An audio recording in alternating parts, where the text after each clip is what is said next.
po si Clifford M. Canoy at ito po ang aming performance task sa MAPE. Oh. Over the years, we have uneasily accessible yet cheap sources of energy for our needs, known as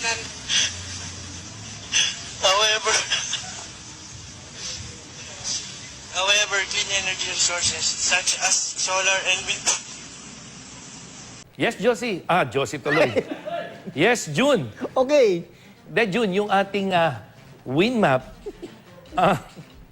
makikita natin yung tuloy-tuloy na paglakas ng hangin habagat. At ito ay dahil doon sa bagyong Josie. At hindi lang ngayong weekend, kundi maaring At makikita natin na kahit nasa labas sila ng tindahan o nasa labas sila ng simbahan, ay makikita natin na hanggang sa ngayon natutupad pa rin yung social distance. At yun na muna ang latest.